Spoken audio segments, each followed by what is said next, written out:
All right, so I'm doing a persuasive speech for my communications class, and I decided to argue that the American K through 12 education system is problematic and outdated. In order to do this, I have categorized the 5 different types of flaws, which include foundation flaws, institution flaws, curriculum and assessment flaws, reform flaws, and social flaws. So I'll get right into it. Foundation flaws. When the American education system was first founded, it was actually preparing kids for an assembly line world where only the elite would pursue a higher education. In an article by John Hood, published through the Foundation for Economic Education, it stated that over the past 4 decades, education statistics demonstrate very little change in student performance.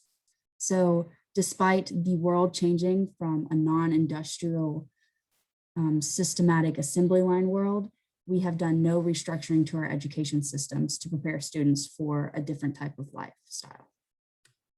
Secondly, institution flaws. Firstly, in how we fund education. Finn in volume 13 from Education Next, when asking us to consider how we fund education, states that financing programs and bureaucratic structures via rigid and formulaic distribution are not paying for students or schools, much less for learning. This antiquated system stymies innovation and makes precious little sense in an era when students should be able to direct resources to the education providers of their choice. So the way we fund education is flawed. Another way we have an institutional flaw is through leadership in a top-down decision-making system. Curriculum and policies are not decided by teachers, and they are decided by local districts and school boards that aren't educators or rarely have extensive teaching experience. This creates rigid personnel rules and regulations that create no freedom for teachers, unrealistic measures of quality for an educator, which leads to hiring underqualified staff or undermining quality faculty members.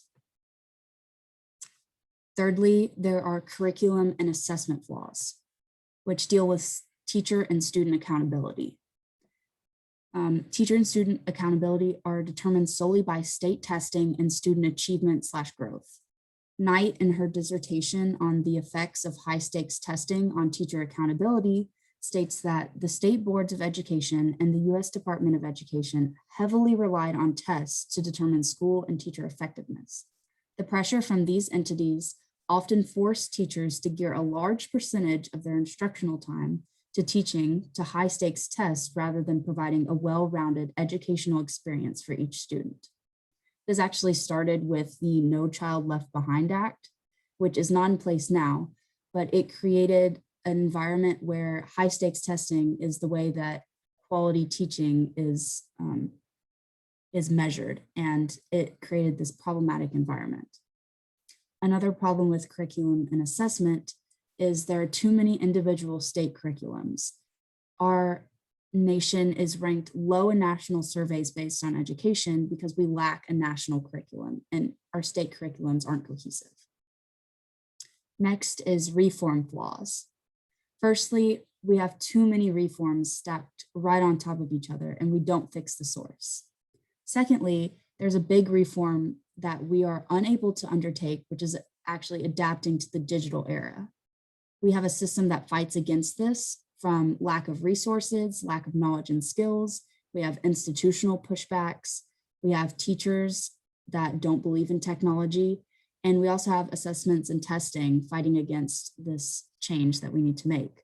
An article by Hugh and Brush titled Integrating Technology into K-12 Teaching and Learning, Current Knowledge Gaps and Recommendations for Future Research details how pressures related to high stakes testing hindered the ability to integrate technology into instructional methods.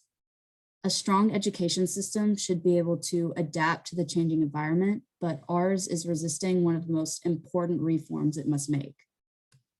And finally, we have social flaws in the education system, which start with normalized racism in classrooms.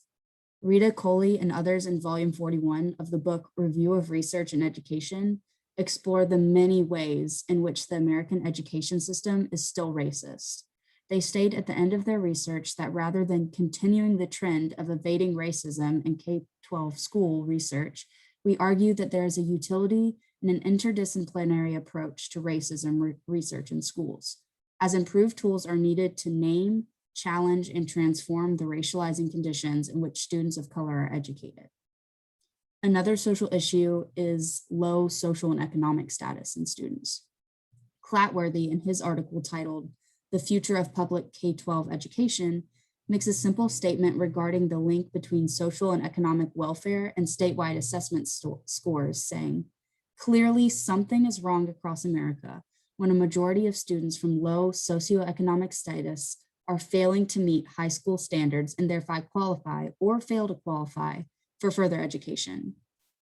As a counterargument, you may say that there are students that benefit from the system, yet overall, a few people benefiting does not prove that the system isn't corrupt. Many of you have experienced K through 12 American education, understand just how flawed it is. So while there may be differences when it comes to how to fix things, most will agree that there's definitely something to fix.